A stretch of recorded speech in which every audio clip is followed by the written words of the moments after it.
I am a mythologist. It was a profession passed down from generation to generation, and I've always been interested in it.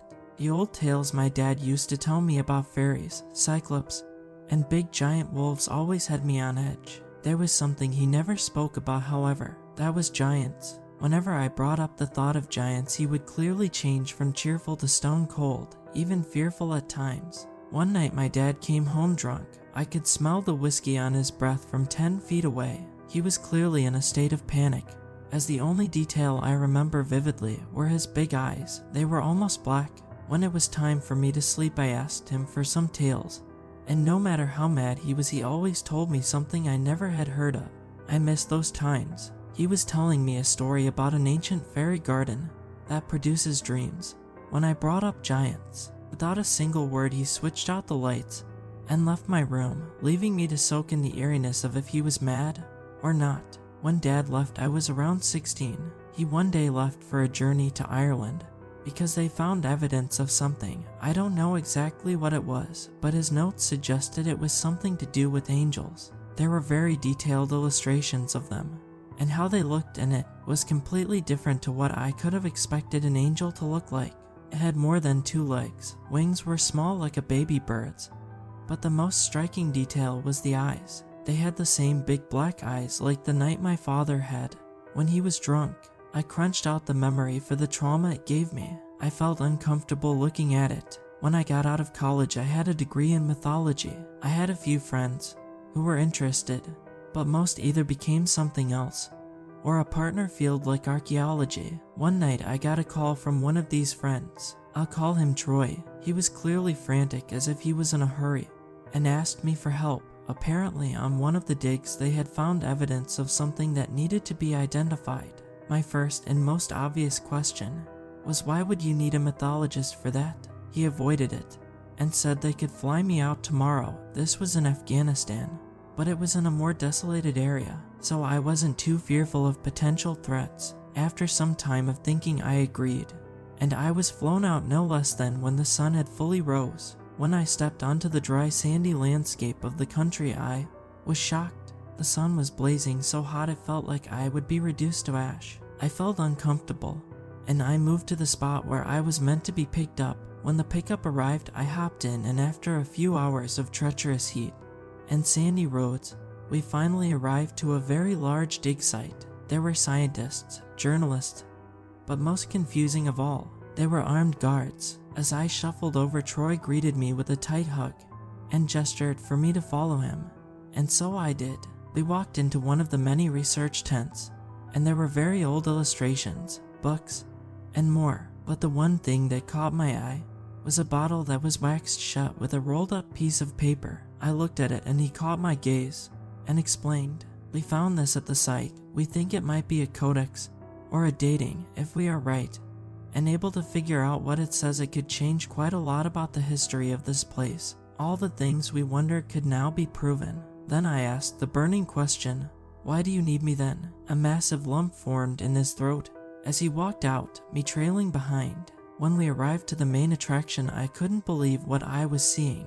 In this big rectangular-like hole stood a skeleton. This skeleton was no less than 12 feet tall and was almost 5 feet wide. I almost thought this was a joke or an animal till I saw the very clearly blue oxidized copper spear and massive iron brace in with the skeleton. Then the memories flashed of my father's avoidance of giants. As a mythologist, you don't actually think any of this is possible. It's mostly cultural study. By the time I had looked at this thing long enough, it was very dark, around 11 p.m., so we all headed to bed.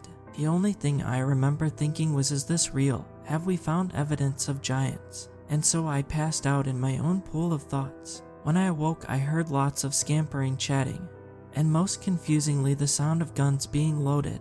I sprung out of bed, rushing to see that the skeleton had disappeared. But even worse, so had Troy. He was absolutely nowhere to be seen. I heard people talking, but I saw a crowd up ahead, and so I followed. When I stood to see what they saw, I was shocked. There were massive trails of clear drag marks, but also, there were footprints at least 4 feet in length. The drag marks lead into a valley of mounds, and so we planned to follow them. Our main thought was that Troy had taken the body and planned to sell it. When I went into his tent, everything was clearly frantically thrown around, as if he had scampered to get out of bed quick. But also, the bottle with the message was gone. I ran out, and I went with the group. Following the trails, I started to become anxious, fearful even. Something about this wasn't right. How could he have moved that massive skeleton out of that pit and not have made any noise? Nevertheless, the weight, the spear, and the brace was also gone. How was any of this possible? When the trail started to shift, it went up a ramp-like slope into the top portions of these mounds. They were around 100 to 500 meters tall. When we followed them, we arrived at a cave, and without any hesitation, the group shuffled in. I stood there in shock, but before I could think, my legs did for me, and I moved in. The first thing I noticed was the smell. It was rancid, worse than death. But the second thing was the darkness. I had a torch with me, but before I lit it, I felt helpless. If I got lost in here without a torch, I would never make it out.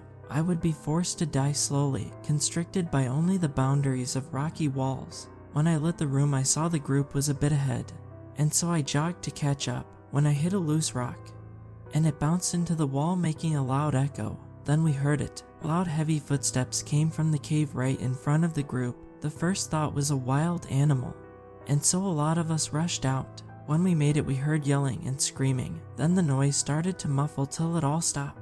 We heard crunching, slurping, the sound of a predator feeding on its prey. One of the very many armed guards quickly loaded his rifle, and the sound stopped. The footsteps, slow this time, came towards us, and the guards immediately put their weapons up, waiting. A massive shape of a human form from the darkness. From even that, I could tell it was around 15 feet, maybe even more. Then it emerged. From that cave, a massive axe swung out, striking one of the guards in the body and sending him off the mountain. There were no screams.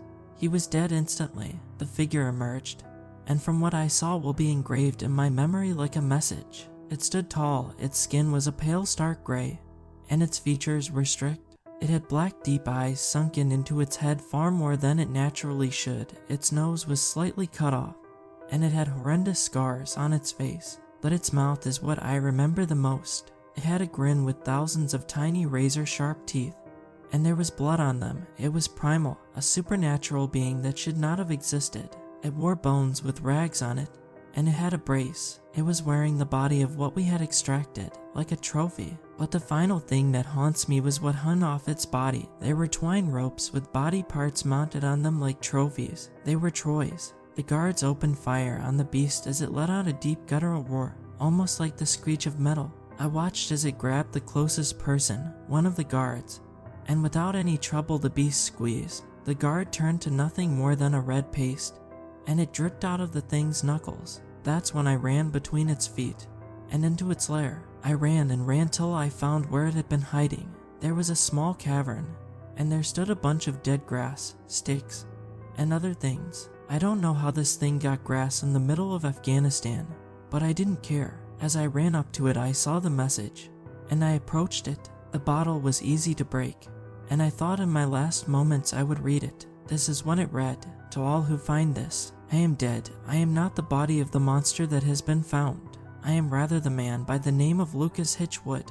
What you have dug up is a giant, a massive beast that resides in all places, but is mostly known as fantasy. Lucas Hitchwood was my father's name." The note was in smeared ink, and was clearly written in a hurry. I looked at the bottle, and noticed something. It was an old whiskey bottle. Everything finally clicked. He never went to Ireland. He went here. He knew they existed. As I said this, more gunshots echoed and screams emanated from the pitch dark my torch couldn't illuminate. In a hurry, I ran to a wall, and I saw something shiny. There was a watch, a silver watch which I recognized. It was my father's. I saw bones scattered, and I realized he had died here. I sobbed like a baby till the shot stopped. I thought it was coming back. Then I heard my name being called. I rushed out to see the beast had fallen, dead. Its eyes lay open to reveal the same dark sunken voids I had seen moments ago. That was the last I remembered, the black voids of that thing's eyes. Then I passed out. I awoke in hospital, and was told I had suffered from intense stress, which caused the fainting. As the nurse walked out, 2 men in suits walked in. I had heard of this, the men in black. What you saw that day is something that very few have ever seen. We have contacted who you work for and have managed to get you a sum of money. In exchange for sworn secrecy, a contract will be provided for this soon. I was paid $300,000 to be quiet about the horrors I witnessed that day. Now when I walk around the streets, I notice more black eyes staring at me. It's not long before I join my dad. The stress has been too much. I'm considering just taking a load of pills and dozing off in peace. They warned of the giants. They exist, and they walk in plain sight.